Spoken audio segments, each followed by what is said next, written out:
ये कहानी सिर्फ एक घर की नहीं है, ये कहानी है इंसाफ की, लोकतंत्र की और सत्ता के घमंड के चकनाचूर होने की। योगी सरकार ने बिना सोचे समझे लोगों के घरों को जमींदोज कर दिया, लेकिन अब सुप्रीम कोर्ट ने जो आदेश दिया है उसने सरकार के बुलडोजर को वहीं रोक दिया है। सुप्रीम कोर्ट ने कहा, घर दोबारा बनाओ और वापस लौटाओ।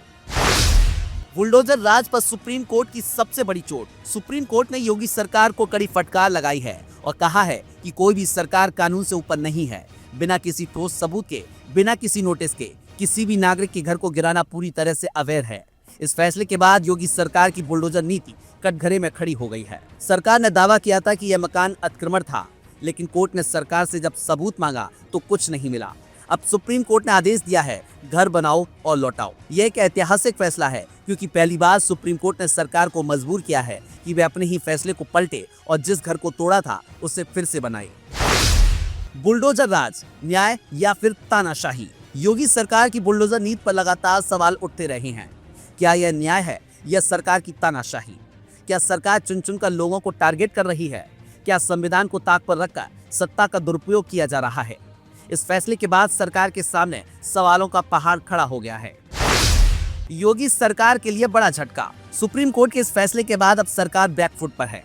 अब किसी भी घर को बिना नोटिस गिराना आसान नहीं होगा।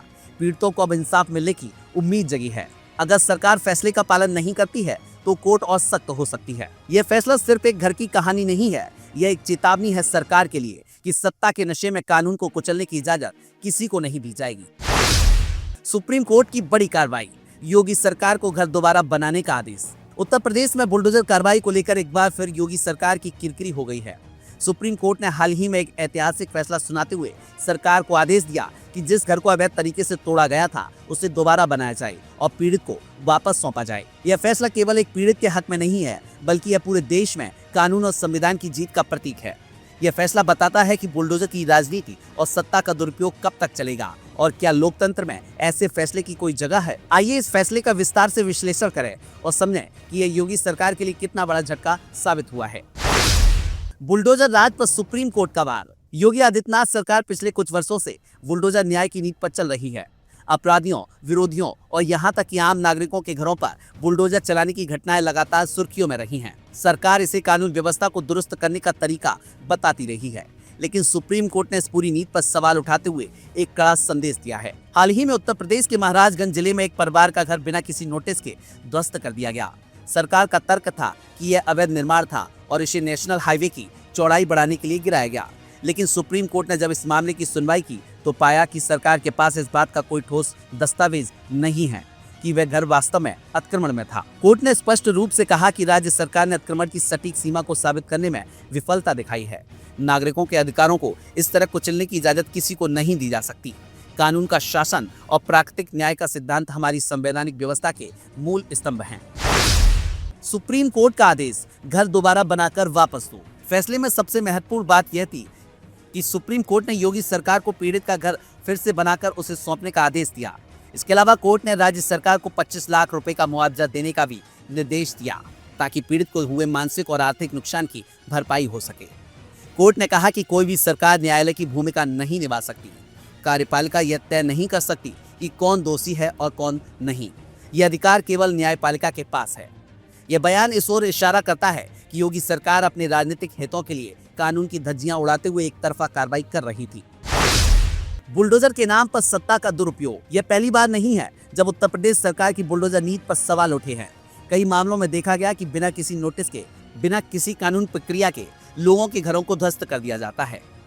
Number 1, Javed Mohammad case, Prayagraj 2022। राजनीतिक कार्यकर्ता जावेद मोहम्मद के घर को अवैध बताकर तोड़ दिया गया, लेकिन बाद में पता चला कि घर उनकी पत्नी के नाम पर था और कानूनी रूप से वैध था। नंबर 2, अतिक्रमण विरोधी अभियान या पक्षपात। कई बार देखा गया कि सरकार की यह कार्रवाई खास तौर पर राजनीतिक विरोधियों या खास समुदाय के खिलाफ होती है। नंबर 3, कानूनी प्रक्रियाओं की अनदेखी। किसी भी संपत्ति को गिराने से पहले कानूनी नोटिस देना जरूरी होता है, लेकिन कई मामलों में ऐसा नहीं किया गया। अब जब सुप्रीम कोर्ट ने सरकार को घर दोबारा बनाने का आदेश दिया है तो यह साफ हो गया है कि इस पूरी बुलडोजर राजनीति का आधार कमजोर है और यह कानूनी रूप से टिकाऊ नहीं है। योगी सरकार के लिए बड़ा झटका। इस फैसले के बाद योगी आदित्यनाथ सरकार पर कई तरह के दबाव बढ़ गए हैं। नैतिक हार।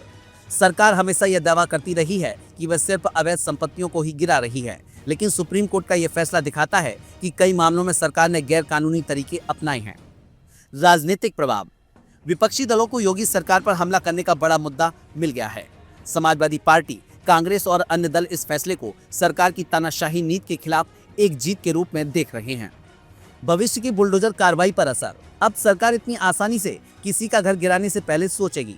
कोर्ट ने यह साफ कर दिया कि बिना कानूनी प्रक्रिया के किसी भी नागरिक की संपत्ति को ध्वस्त करना असंवैधानिक है। संविधान और न्यायपालिका की जीत। इस फैसले का सबसे बड़ा संदेश यह है कि भारत एक लोकतंत्र है और यहाँ कानून का शासन चलेगा, न कि किसी सरकार की मनमानी। सुप्रीम कोर्ट ने कहा, संविधान नागरिकों को उनके मौलिक अधिकारों की गारंटी देता है। सरकारें कानून का पालन करने के लिए होती हैं, न कि उन्हें तोड़ने के लिए। यह बयान साफ दिखाता है कि अब सरकारें कानून से ऊपर नहीं रह सकती। अगर वे किसी नागरिक के अधिकारों का हनन करेंगी तो न्यायपालिका उनका संज्ञान लेगी और कार्रवाई करेगी। क्या योगी सरकार बदलेगी अपनी नीति? अब बड़ा सवाल यह है कि क्या योगी सरकार अपनी बुलडोजर नीति पर पुनर्विचार करेगी? क्या अब हर कार्रवाई कानूनी प्रक्रिया के तहत होगी? क्या बुलडोजर का इस्तेमाल राजनीतिक हथियार के तौर पर नहीं किया जाएगा? क्या सरकार इस फैसले को चुनौती देगी या उसे स्वीकार करेगी? अगर सरकार इस फैसले को गंभीरता से नहीं लेती तो भविष्य में और भी मामले सुप्रीम कोर्ट तक जा सकते हैं और सरकार की छवि को और नुकसान हो सकता है। सुप्रीम कोर्ट का यह फैसला भारतीय लोकतंत्र और संविधान की ताकत को दिखाता है। यह बताता है कि किसी भी सरकार को मनमानी करने की छूट नहीं दी जा सकती। योगी सरकार के लिए यह एक बड़ा झटका है और यह भविष्य की बुलडोजर कार्रवाई पर गहरा प्रभाव डालेगा। अब देखने वाली बात यह होगी कि सरकार इस फैसले का सम्मान करते हुए क्या कदम उठाती है। क्या वह संविधान के अनुसार चलेगी या फिर इस फैसले को भी अपने राजनीतिक फायदे के लिए इस्तेमाल करेगी। जो भी हो, एक बात तो साफ है कि लोकतंत्र में कानून से ऊपर कोई नहीं होता, चाहे वह सरकार ही क्यों ना हो। He cannot challenge those four wrong decisions because, my lord, unlike in a court, arbitration is not right or wrong. It may be a wrong decision on appreciation of evidence. It may be a wrong decision on appreciation of law. But because of the discipline of arbitration, you have accepted Mr. So-and-so as your arbitrator. You can't challenge under 34. That's the whole point. Otherwise, my lord, you have, that's why, my lord, the moment we bring... Let's be very clear. There is a viewpoint, and in some countries that arbitration is a compromise adjudication, which has its own weight and disclaimer. But in the United States, there's a big move on that. Twice they have tried to introduce legislations to curtail arbitration. There are issues. I can go, but we are not going into that question. Much further. We are not going into that question. We leave it at that. My lord, we leave it at that. But the fact of the matter is, where we are not saying interfere and modify. We are saying first you will have to come to the conclusion that the award has to be set aside. If you come to the conclusion that the award has to be set aside, then in case the defects are curable, either in terms when a court can interfere and cure them, or then go under 34(4).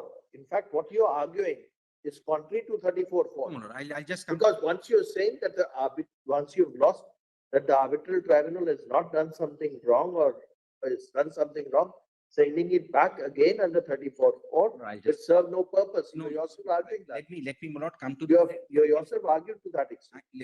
My first proposition is this. So we are neither tinkering with the clauses on which the award can be. The argument of the other side is do not tinker with the clauses under which the award can be set aside. Yes, if you come to the conclusion that the award can be set aside, then you have two options: 34(4), or if it is a curable defect by the court itself, because then you do it. May I just respond to that? So you please confine yourself to that. I'm responding in legal and practical terms. There are 5 separate concepts here as to how an award can be attacked. I'll hand over my note. One is the power to confirm an award. Under our law, under the 1940 Act, there was a power to make an award rule of the court. under some statutes, there is power to confirm an award. Model law, and we do not have there is no role of the court in confirming an award.